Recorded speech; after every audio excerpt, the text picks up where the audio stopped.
আজকে জাস্ট একটা সিম্পলি এসেছি আর কি, অত বেশি রেডি হইনি। আপনি সিম্পলি এসেছেন, তারপরে এতটা গর্জিয়াস লাগছে, এই রূপের রহস্যটা। আমি মনে করি যে যেখানেই আমি যাব সেই জায়গাটাই আমি আলোকিত করতে পারবো, এটুকু বিশ্বাস আমার প্রতি আমার আছে। অ্যাওয়ার্ড প্রোগ্রাম তো বেড়েছে ডেফিনেটলি। দেখেন, যে যার জায়গা থেকে অ্যাওয়ার্ড ফাংশন করবে, কোনোটাই ছোট কোনোটাই বড় হিসেবে যদি আমরা দেখি, তাহলে আমি মনে করি আমিও জিরো থেকে উঠে এসেছি। আপনি যিনি প্রশ্নটি করেছেন, আপনিও নিশ্চয়ই জিরো থেকে স্টার্ট করেছিলেন আপনার সাংবাদিকতা। তো সবাই না ছোট থেকেই বড় হয়। তো আমি অমুক অ্যাওয়ার্ড শোতে যাব, তমুক শোতে যাব না। প্রত্যেকটা অর্গানাইজারই কিন্তু চায় যে আমার প্রোগ্রামটি আলোকিত হোক, আমার প্রোগ্রামেও বিশেষ অতিথিরা আসুক, সেলিব্রিটিসরা আসুক, তারকারা আসুক। তো সেই জায়গা থেকে আমি সবসময় অ্যাটেন্ড করার চেষ্টা করি। আমি মনে করি যে যেখানেই আমি যাব সেই জায়গাটাই আমি আলোকিত করতে পারবো, এটুকু বিশ্বাস আমার প্রতি আমার আছে। শ্রেষ্ঠ ব্র্যান্ড প্রমোটার হিসেবে অ্যাওয়ার্ড পাচ্ছি, নমিনেটেড।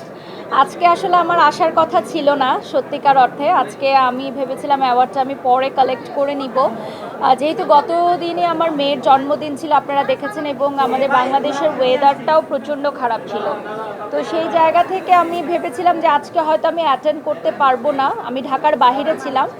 তো যেহেতু গ্লোবাল অ্যাওয়ার্ড থেকে আমাকে বললো যে পরপর দুবার দুটি আসরে আপনি আমাদের নমিনেশন পেয়েছেন এবং এবারও আপনি বেস্ট ব্র্যান্ড প্রমোটার হিসেবে অ্যাওয়ার্ড নিচ্ছেন, আর কেউই আপনার এই অ্যাওয়ার্ডটা ছিনিয়ে নিতে পারেনি। তো কথাটা আমার কাছে এত ভালো লেগেছে, আমার এত মন ছুঁয়ে গেছে যে পরপর দুটো আসরে আসলে আমি অ্যাওয়ার্ড নিচ্ছি। হয়তো সামনের বছর বা সামনের বার অন্য কেউ নিবে, আরও ডিজার্ভিং কেউ আসবে। তো এই কথাটা শুনে আমার এত ভালো লেগেছে যে আমি ঢাকার বাইরে থেকে আজকে এসেছি দুপুরেই, তারপর জাস্ট রেডি চলে এসেছি। আজকে জাস্ট একটা সিম্পলি এসেছি আর কি, অত বেশি রেডি হইনি। আপনি সিম্পলি এসেছেন, তারপরে এতটা গর্জিয়াস লাগছে, এই রূপের রহস্যটা কি? না, আসলে আমি অ্যাওয়ার্ড ফাংশনগুলোতে একটু গাউন পরি, আপনারা তো জানেনই।